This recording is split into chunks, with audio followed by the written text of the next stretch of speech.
عمران خان نے خصوصی طور پر ہدایات دی تھی کہ ان کی گرفتاری کی صورت میں پہلے سے طے شدہ مقدمات اور جگہوں کو ہدف بنایا جائے گا۔ تو ایک یہ بات اس کے اندر لائی گئی ہے اس سٹوری کے مطابق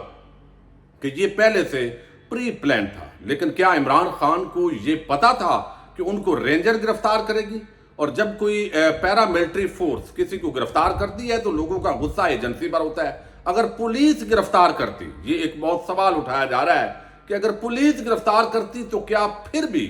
لوگ جی ایچ کیو یا کور کمانڈر ہاؤس کے سامنے جاتے؟ تو عمومی سوال کا جواب یہی ہے کہ ایسا نہ ہوتا۔ اس کا مطلب ہے پری پلانڈ اس کو کہنا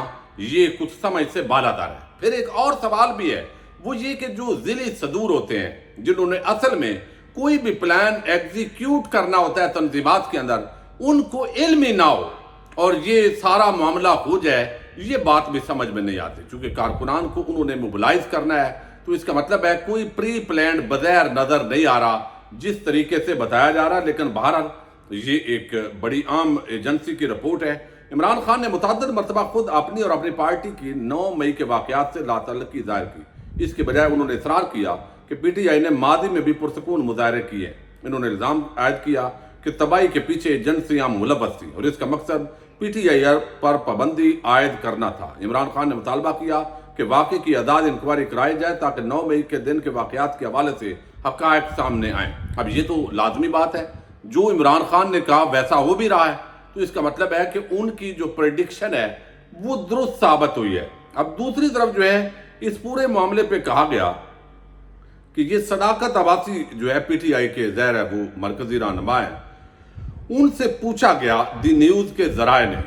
کہ انٹیلیجنس ایجنسی کی رپورٹ پر موقف معلوم کیا تو عباسی نے دو ٹوک الفاظ میں انکار کیا کہ 9 مئی کے واقعات پہلے سے طے شدہ تھے یا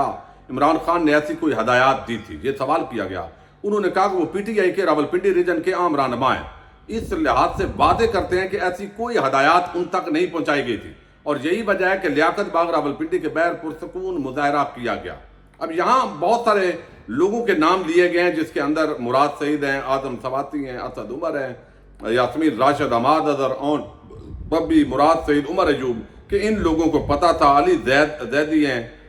علی نواز اوان ہیں، قاسم سوری ہیں۔ تو یہ اس طرح کے واقعات کا ان کے ساتھ جو ہے وہ پوری ڈیٹیل یہاں پر لمبی ہے، لیکن اس کا لب لباب یہ ہے کہ جیسے یہ سارا کچھ پری پلانڈ تھا، بظاہر ایسا نظر نہیں آتا۔ یعنی آپ کوئی بھی ذی شعور شخص ہوگا، باقی عمران خان کا ایک بیانیہ تھا، بیانیے کے ساتھ لوگ یہ سمجھ رہے تھے کہ یہ پی ڈی ایم ٹولہ، اور اب بھی جو پی ٹی آئی کو چھوڑ رہے ہیں اور یہاں پر پریس کانفرنس کرتے ہیں اور وہ ڈرائی کلین ہو کے نکلتے ہیں، جو پریس کانفرنس نہیں کر رہے ہیں ان کو پچھلے دروازے سے گرفتار کر کے نئے مقدمے جو ہے اس پہ قائم کر دیے جاتے ہیں۔ تو کیا کوئی اندھا ہے، بہرا ہے، گونگا ہے، کسی کو سمجھ نہیں آتی، جس کے اندر تھوڑی سی بھی کھوپڑی میں دماغ ہے، اس کو سمجھ آ رہا ہے کہ اس وقت جو شریف اور زرداری مافیا کو مسلط رکھنے کے لیے یہ ساری گیم کہاں سے ہوتی ہے؟ یہ نون لیگ، پیپلز پارٹی، سب آزادی، ادارے رائے، جمہوریت، انسانی حقوق، عورتوں کے حقوق کے چیمپئن اس وقت تو بالکل بچے بنے ہوئے ہیں، ان کو سمجھ نہیں آ رہی۔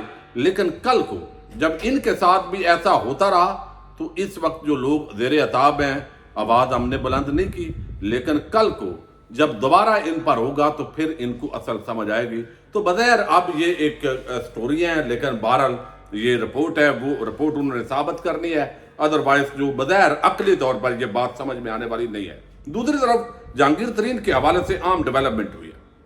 جہانگیر ترین پچھلے تقریباً 3 ہفتوں سے لاہور میں انہوں نے جو اپنی رہائش گاہ ہے اس کو دفتر اور سیاسی ڈیرے میں تبدیل کیا ہوا ہے۔ بہت سارے عام رہنما وہ اس سے پہلے بھی جہانگیر ترین سے مل چکے ہیں۔ عمران خان کی جارحانہ پالیسیز جو ہے، جب وہاں پہ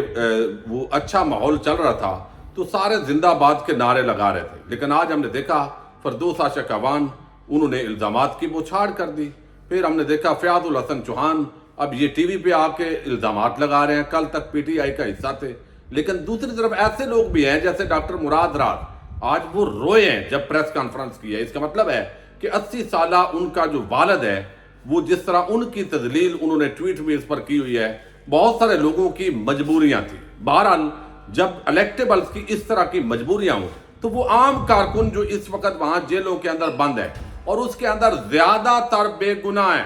صرف ان کے اندر یہ کوشش کی جا رہی ہے کہ پی ٹی آئی کا وہ جو ایک ان کے اندر محبت ہے یا ایک تعلق ہے وہ ختم ہو، ورنہ جو حملہ آور ہے وہ تو چند لوگ ہیں جو اندر گھسے ہیں، بہت سارے لوگ دیکھنے کے لیے گئے ہیں، بہت سارے لوگوں کا جو موبائل لوکیشن ہے وہ وہاں کی آ گئی ہے، تو اٹھا تو سب کو لیا گیا ہے، لیکن اصل معاملہ پوری تحریک انصاف کو کچلنا ہے۔ اور پھر ایک بڑا جو نقصان اس ملک کا ہوا ہے وہ نوجوان طبقہ جو سیاست میں آیا، وہ خواتین، بچے، وہ بزرگ اور ہر طبقہ زندگی سے تعلق رکھنے والے، غریب، مڈل کلاس، اپر کلاس، وہ سب پہلی مرتبہ سیاست کے اندر آئے۔ انہوں نے ملک میں دلچسپی لی، انہوں نے جانا کہ اس ملک کو کیسے لوٹا جا سکتا ہے، انہوں نے بیرونی دنیا کو دیکھا کہ کس طرح ملک کو سنگاپور اور جو ہے وہ امریکہ، کینیڈا اور اس طرح کی جو فلاحی ریاستیں ہیں یورپ کی، اس طرز پر کھڑا کیا جا سکتا ہے۔ ان کا شاید وہ کیڑا مارنے کی کوشش ہو رہی ہے تاکہ پرانے جو زرداری شریف مافیا اس کے قبضے کو ذہنی طور پر تسلیم کر لیں۔ اتنا ٹارچر کیا جا رہا ہے ذہنی، جسمانی، جس طرح کی اطلاعات آ رہی ہیں وہ بڑی خوفناک ہے۔ دوسری طرف جہانگیر ترین جو ہے اب تحریک انصاف سے جو نکلیں گے ان کی گنجائش کیا ہے، یہ بڑی ایک عام بات ہے۔ یہ خبر تو آ گئی کہ جہانگیر ترین جو ہے وہ ایک نئی جماعت بنانے جا رہے ہیں، اور خود وہ ابھی تک نائل ہیں، لیکن ان کو علم ہے کہ اب نواز شریف کے لیے سارے راستے صاف ہیں، تو نواز شریف کا اور ان کا کیس چونکہ ایک ہی نوعیت کا ہے، ایک کی اگر نائلی ختم ہوگی تو دوسرے کی بھی اسی بنیاد پہ ہوگی، لہذا یہ ان کو اب ٹینشن نہیں ہے کہ ان کی نائلی ختم نہیں ہوگی۔ لیکن دوسری طرف جو ہے یہ بظاہر ایک سکرپٹڈ تحریک انصاف پر جہانگیر ترین کا قبضہ ہے۔ بظاہر ایسے لگتا ہے کہ جیسے پوری تحریک انصاف کے اندر ایک دباؤ اور پریشر بڑھا کر لوگوں سے استعفے لیے جا رہے ہیں، لوگوں کو مجبور کیا جا رہا ہے، ادھر سے لوگ رو رہے ہیں، ادھر سے استعفے دے رہے ہیں۔ ظلم کی اندھیر نگری ہے، جنگل کا قانون ہے، لیکن یہاں پر یہ سارے کدھر جائیں گے؟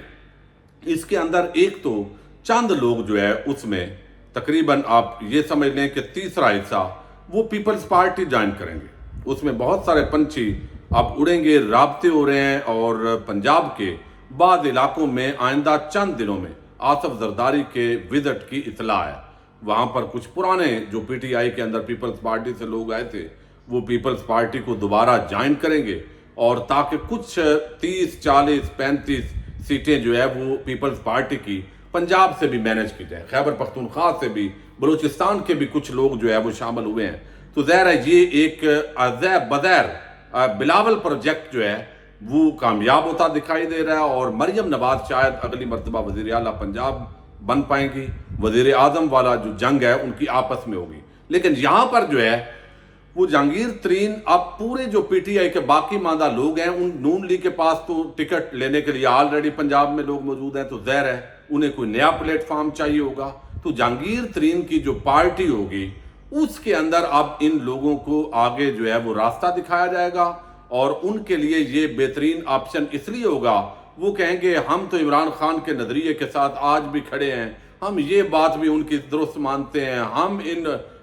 زرداری شریف ان سب کے خلاف ہیں، ملک میں بڑی کرپشن ہوئی ہے، لیکن عمران خان نے دیکھیں یہ اتنا اگریسو پالیسی رکھی، فوج کو خلاف کر دیا، اب ہم فوج سے نہیں لڑ سکتے تھے اس لیے ہمیں مجبوراً ہوا۔ حالانکہ کوئی پاکستانی فوج سے نہیں لڑنا چاہتا۔ اس وقت شاید کچھ لوگ اپنے ایجنڈے کے تحت خود ایسے ظاہر کر رہے ہیں کہ جیسے فوج اور عوام لڑ گئے ہیں، اور ان کو شاید یہ سوٹ کرتا ہے۔ نہ عمران خان فوج کا مخالف ہے، نہ تحریک انصاف کے لوگ مخالف ہیں، لیکن اس ضد اور انا کے اندر چونکہ اور کوئی بظاہر ایسے لگتا ہے کوئی اور جو ہے وہ ایسا بہانہ نہیں مل رہا تھا،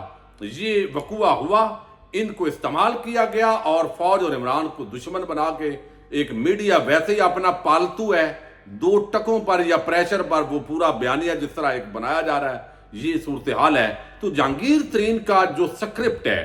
وہ اس وقت جس انداز میں چل رہا ہے، رابطے مسلسل جو نکلنے والے ہیں، نکلنے سے پہلے بھی اور بعد میں بھی ان سے کر رہے ہیں۔ اگلا لایا عمل، چونکہ بہت سارے لوگ ابھی استعفے دے رہے ہیں اور بتا رہے ہیں کہ ابھی ہم نے جو ہے وہ اگلی جماعت جوائن نہیں کی، تو جہاں گنجائش ہوگی، جہاں اشارہ ہوگا، جنہوں نے نکالا ہے وہی نئی جماعت کے اندر لے کر جائیں گے۔ لیکن پاکستان کے اندر جمہوریت، آئین، قانون اور انسانی حقوق، آزادی، ادارے رائے، وہ اس وقت جس انداز میں پامال ہوئے ہیں پچھلے 75 سال میں کم از کم اس طرح کا تماشا نہیں ہوا۔ اجازت دیجیے گا، اللہ حافظ۔